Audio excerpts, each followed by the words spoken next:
What is up, everybody? Welcome to Wake Up Lah Bro. Today we are at this Pages Cafe and we're gonna go in and interview the founder, both the father and daughter, how they actually started this cafe, their journey into this coffee shop. So shall we?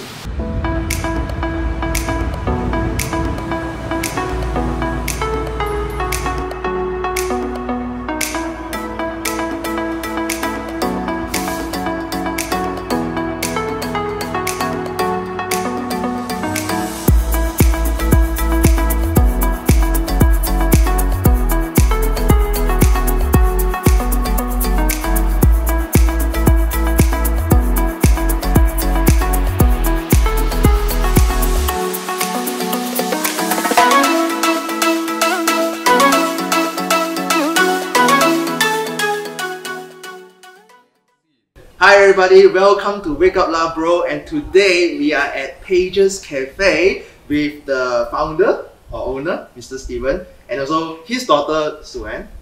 Yeah, so say hi. So we are actually very honored to have them together with us today, and today, right, we're going to explore with the cafe owner actually what actually inspired them to actually come on this journey, and also to find out, right, for people who are like you, who are inspiring to actually open your own cafe, right, to actually seek their wisdom and also get inspiration from them. Would you mind sharing, right, how you first started out this journey into this team-based cafe?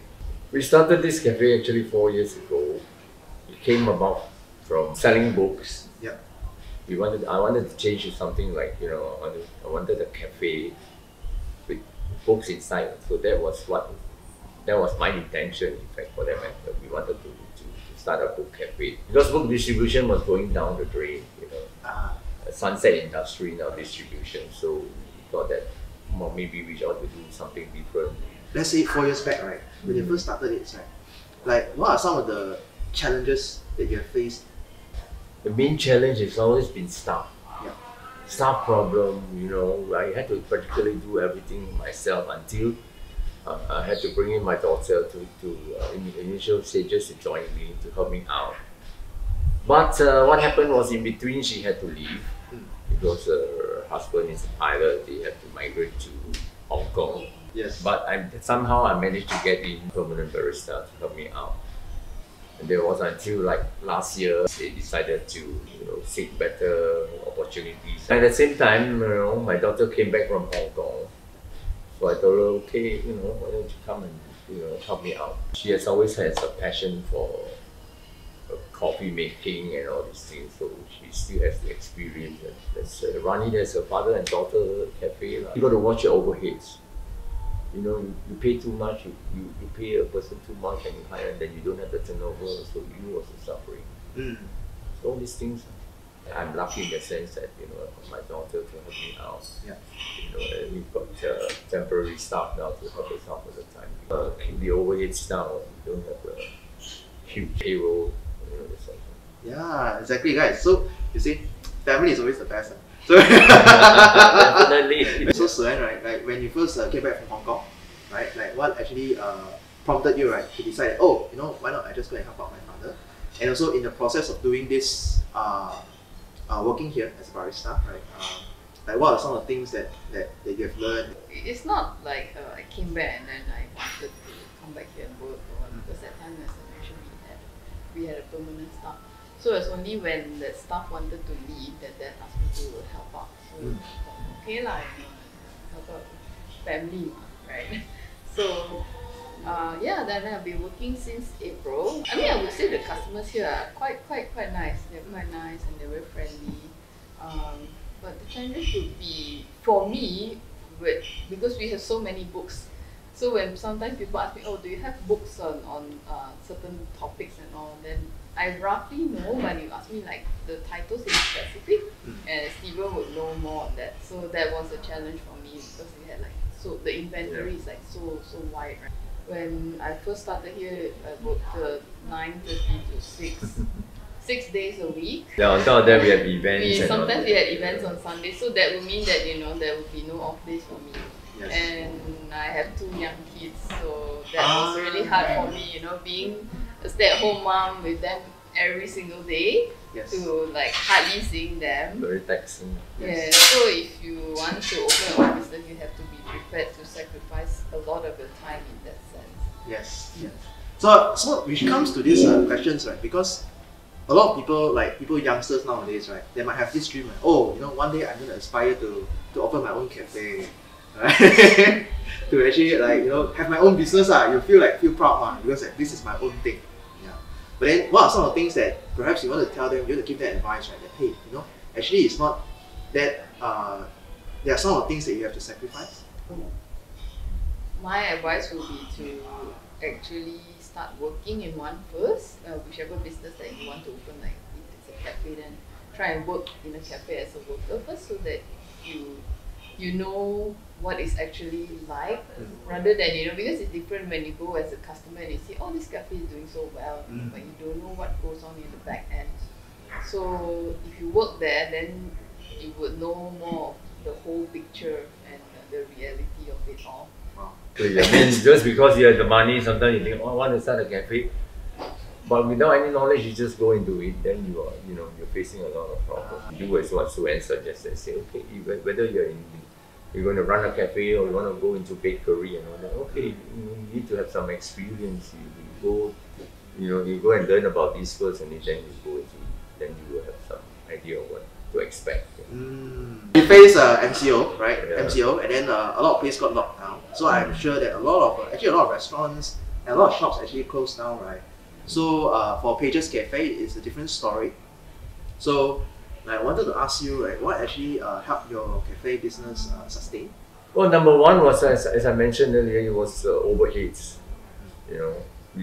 We particularly run on skeleton staff, so our overheads were low.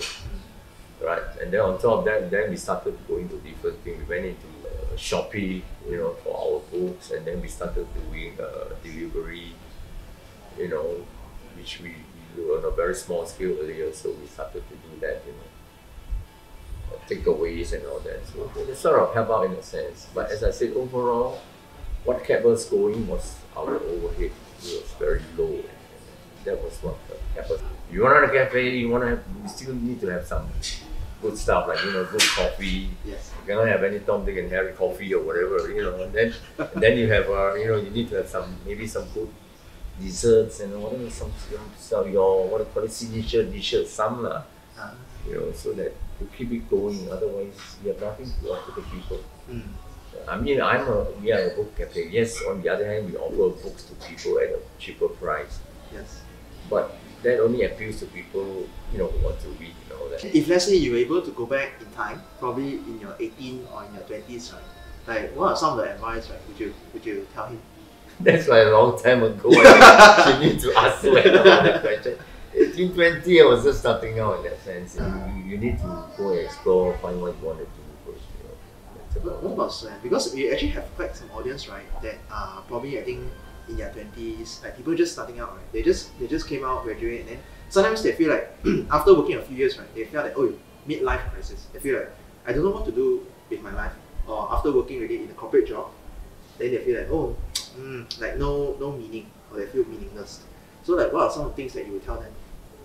I think basically our education system doesn't really allow us to explore as many things as we like. So my advice would be to find something that you really like to do, and be sure that before you put all your commitment into it, because you don't want like you commit and then after you find out, okay, this is not what I want.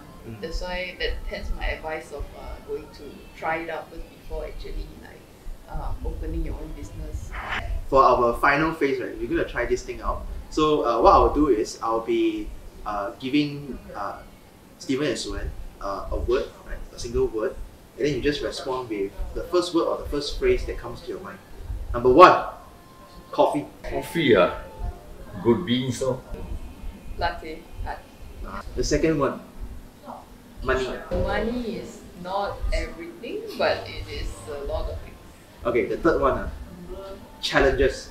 60 plus, I suppose. That's the challenge is just to keep on going. That's about it, lah. The challenge also you learn coffee, right? At the end of the day, I did learn from Sue Ann how to extract, how to through a bit of art, It's not so nice, but okay. To be able to switch from book distribution to running a cafe. Never stop challenging yourself because you never know what you can achieve if you don't do that. Okay, the next one, books. Surprisingly, children's books are still selling. Books are knowledge. Mentors. If you can find a good mentor, then it would help a lot. Rather than like for me, actually never drank coffee before until I started working in Starbucks. So I started in Starbucks. That was when I was in uni. Yep. Yeah. So then I had a pretty good mentor there. My passion for coffee started from there. So yeah, if you can find a good mentor who would help you out, then that would accelerate the process a lot more compared to like for me.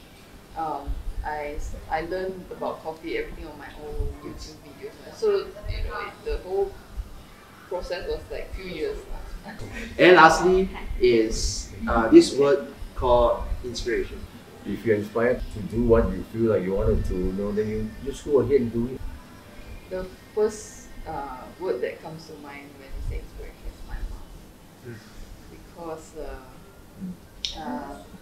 I never knew how tough it was to be a stay-at-home mom until I actually became one. Then as a mom you can't say like okay, I don't want to be a mom already, like give up, so you have to stick by it, and then if you have something that inspires you, then something to look up to, or someone to look up to. Yes. So before we end this session, what are some of the final advice, right, that you give to our audience right here? For those who are just starting out, or for those aspire to actually do something like what you did, what would you actually tell them? There's only one word to say: go chase after your dreams, do what you think. I think it's worthwhile for you. My advice would be yes, go after your dream, but think carefully about it before you put a lot of money into something. Even in terms of partnership, father and daughter, also sometimes we have challenges. We may have our differences, but at the end of the day, we will just, we know we are family, we will be able to sort it out. I'm thankful in the sense that, my daughter joined me in this business. How many books in this cafe itself right now, as of now? We have actually keyed in maybe 3,000 titles. Wow. When I say key in, means we will key into selling in Shopee and all that. We don't sell second-hand books. We sell all new books. So people must buy first before they can take and sit down and read. No, they can read. They can read. That's our concept. We want them to browse through. Okay, first question. Who is more patient? Who is more customer favorite? Okay, who can handle rude customers better? Who love coffee? Who love books? Who wash most dishes in one day? Who work longer hours in the cafe? Who is more stubborn? Mr. Steven reluctantly. Okay, that is all I have for today. But Yay! thank you.